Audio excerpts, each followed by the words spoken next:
Bienvenue pour cette nouvelle analyse. Aujourd'hui, on s'attaque à un monument, la seconde moitié de la sourate Yassine, souvent appelée le cœur du Coran. Bonjour.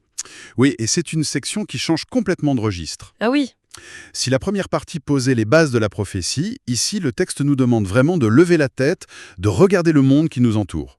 Des étoiles jusqu'au grain de blé pour y trouver des preuves. notre mission est donc de suivre ce fil. On va explorer ensemble ces signes dans l'univers, puis on va plonger dans la description très visuelle du jour du jugement. Pour finir sur une affirmation assez vertigineuse de la puissance créatrice. Alors, c'est parti, décortiquons ça. C'est un voyage en fait qui va du tangible de ce qu'on peut toucher à l'inéluctable. Le texte nous prend par la main et nous dit « Regardez, comprenez et préparez-vous ». Commençons donc par le tout début de cette section, ce que la source nomme les signes d'Allah dans l'univers. Le premier, il est d'une simplicité désarmant, mais incroyablement puissant. C'est la terre morte qui reprend vie. C'est l'argument central, la pierre angulaire de tout ce qui va suivre. Vraiment. Oui, l'analyse rappelle que les exégètes classiques, des figures comme Ibn Kathir ou At-Tabari, insistaient déjà énormément sur ce point. Pour eux, l'analogie est une évidence. C'est-à-dire, Si Dieu peut redonner vie à une terre qui était complètement desséchée, stérile, pourquoi est-ce qu'on douterait de sa capacité à nous ressusciter? La logique elle est implacable. c'est vrai que c'est un argument très rationnel, mais est-ce que la source s'en tient à cette preuve de la résurrection ou est-ce qu'elle en tire une leçon plus personnelle pour la vie de tous les jours? Et c'est là que ça devient fascinant. L'analyse propose une application contemporaine.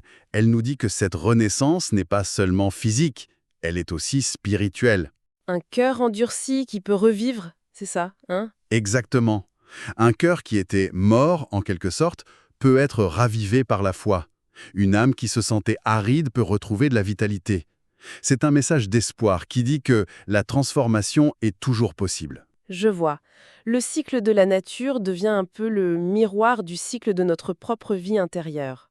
C'est ça. Et le texte enchaîne directement avec les bienfaits qui découlent de cette terre vivante, les jardins, les palmiers, pour aboutir à une question presque rhétorique, ne seront-ils donc pas reconnaissants?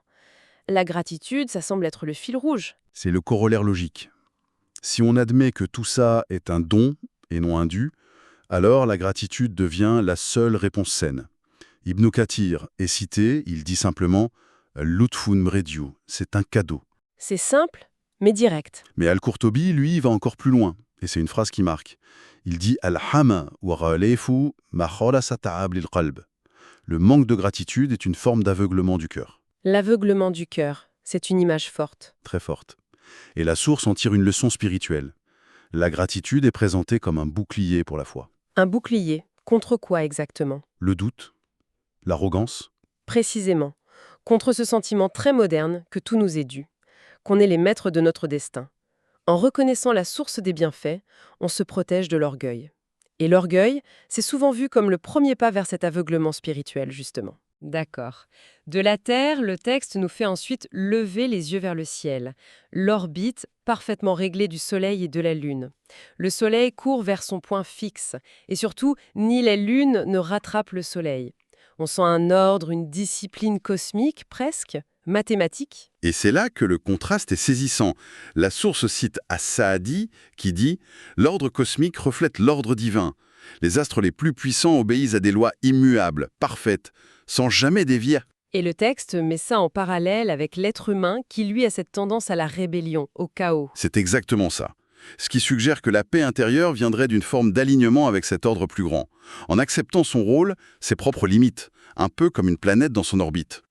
Après cet ordre immuable du cosmos, le signe suivant nous ramène sur Terre, ou plutôt sur mer. Dans une situation de chaos total, oui. On passe à l'image de l'arche chargée, versets 41 à 44, et là, difficile de ne pas penser à l'âge de Noé. La référence est directe, j'imagine. Oui, Ibn Kathir y voit clairement l'histoire de nous, donc Noé. Le message change de nature. On passe de la contemplation à la survie. Le salut, nous dit le texte, vient de l'obéissance à Dieu. Pas de l'arche elle-même. Non. L'arche, c'est un moyen matériel. Elle ne sauve pas par elle-même. C'est la volonté divine qui sauve à travers ce moyen. C'est une leçon fondamentale sur le concept de tawakkul. C'est-à-dire cette confiance en Dieu tout en agissant. La sécurité n'est pas dans le bateau, mais dans celui qui commande à la mer. Tout à fait. Et de cette question de survie, le texte nous amène à un problème très social, très terre-à-terre, l'avarice. Les versets 45 à 47 décrivent ceux qui se moquent en disant Devons-nous nourrir celui qu'Allah aurait nourri s'il l'avait voulu? Cet argument a quelque chose de terriblement moderne. Ibn Kathir, déjà à son époque, qualifiait cet argument de trompeur. C'est une manière d'utiliser le destin comme une excuse pour justifier son propre égoïsme, pour se dédouaner. Et donc la foi, ce n'est pas juste une conviction intime. Non, elle se prouve par des actes. Et la charité est présentée ici comme un acte de purification, un remède contre cette maladie du cœur qu'est l'avarice. Et toute cette première partie, qui a commencé avec la vie qui renaît, se termine sur une image de fin abrupte, le choc final. Ils n'attendent qu'un seul cri, ils ne pourront ni faire de testament, ni retourner vers leur famille. C'est brutal. L'accent est mis sur le côté soudain, imprévisible. Il n'y aura pas de dernier avertissement, pas de sirène d'alarme, c'est une rupture nette. D'où cette idée d'urgence constante, à être prêt, car le moment reste un mystère absolu. On reste sur cette note d'urgence, et logiquement, le texte nous projette juste après ce choc. On bascule dans la scène de la résurrection. Le verset 51 est d'ailleurs très cinématographique. On soufflera dans la trompe, et voilà que des tombes, ils se précipiteront vers leur Seigneur. C'est une image d'une puissance immense. La source, en s'appuyant sur Ibn Kathir, précise qu'il s'agit du second souffle de la trompe. Le premier a tout anéanti, le second ressuscite tout. Et ils se précipitent. Oui, At-Tabari ajoute cette nuance. Ils ne sortent pas de leur plein gré. Ils sont comme tirés par une force irrésistible. La mort n'était pas une fin, juste une pause. Et la réaction de ceux qui niaient tout ça est presque pathétique. Au verset 52, il s'écrit « Malheur à nous, qui nous a ressuscités de notre repos ». Le déni s'effondre face à la réalité. La tombe, qu'ils imaginaient être un sommeil éternel, n'était qu'une salle d'attente. La réflexion proposée par la source, c'est que le but de la foi est précisément d'accepter cette vérité avant d'y être confronté de force, pour éviter ce regret qui est décrit comme le pire des tourments. Juste après, les versets instaurent le cadre une justice absolue.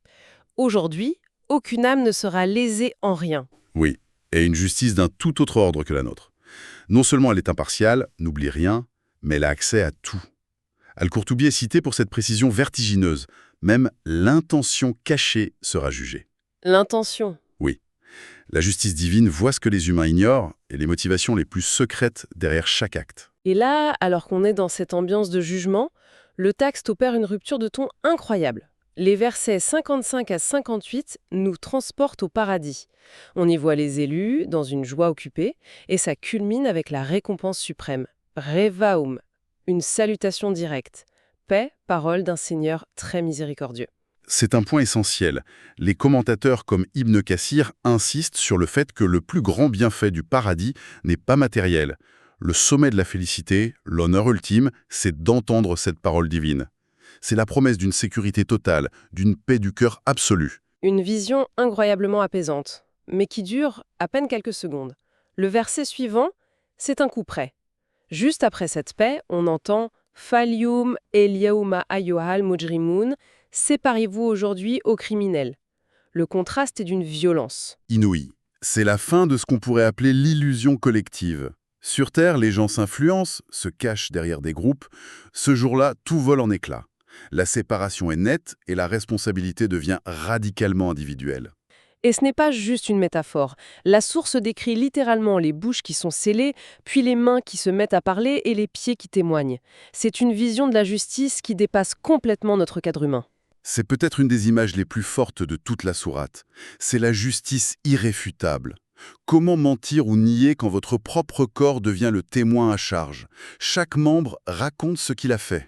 L'application contemporaine est vertigineuse. Chaque geste, chaque pas laisse une trace. Indélébile.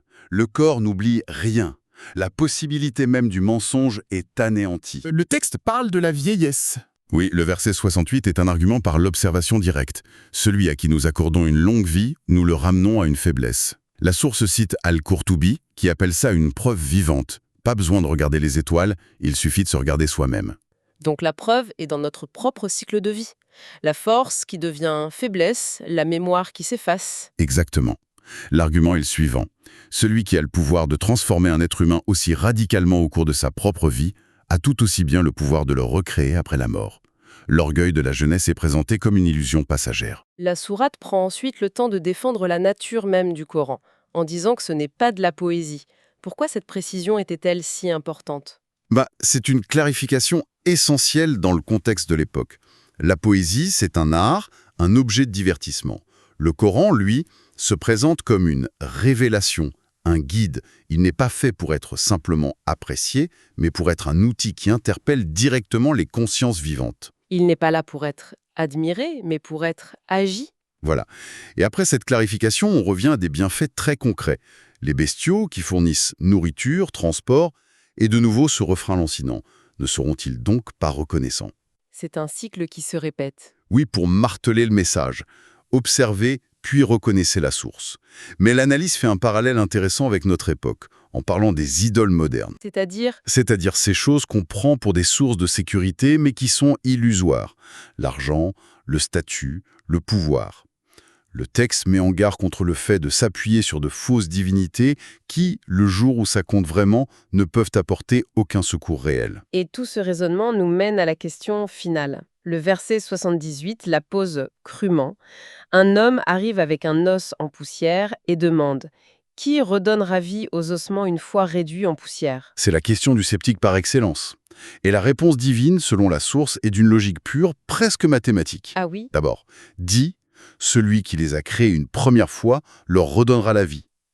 L'analyse, en s'appuyant sur Ibn Kathir, souligne que créer quelque chose à partir de rien est infiniment plus complexe que de le recréer. C'est l'argument de la création ex nihilo. Si la première étape, la plus difficile, a eu lieu, pourquoi douter de la seconde qui est logiquement plus simple? Voilà. La résurrection n'est pas présentée comme un miracle qui défie la raison, mais au contraire, comme la conclusion logique de la création initiale. Le doute devient une faiblesse de raisonnement.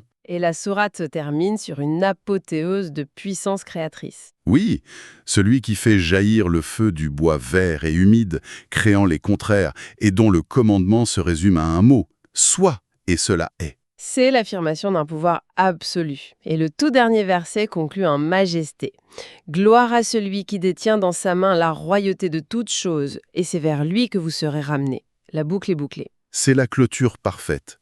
Elle affirme une souveraineté totale et le retour inévitable de toute la création vers son créateur. Il n'y a pas d'échappatoire. Si on fait le bilan, cette seconde moitié de la sourate Yassine nous a vraiment amenés dans un parcours complet.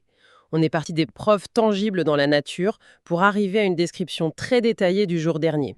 Et de la justice parfaite. Et ça s'est conclu par cette affirmation d'une puissance créatrice face à laquelle le doute est présenté comme irrationnel. C'est un argumentaire qui s'adresse à la fois au cœur, par la beauté de la création, et à la raison, par des arguments logiques très structurés. Le message est d'une grande cohérence. La vie a un sens, une direction et une destination finale. C'est une vision du monde très structurée, en effet. Et cela soulève une pensée finale, une question à méditer. Le texte insiste sans cesse sur cet ordre parfait et immuable auquel tout obéit, les étoiles, la terre, notre propre corps qui vieillit. Si tout, du plus grand au plus petit, fonctionne selon une loi divine précise, eh bien cela nous amène à nous interroger sur la nature et le but de notre propre libre arbitre.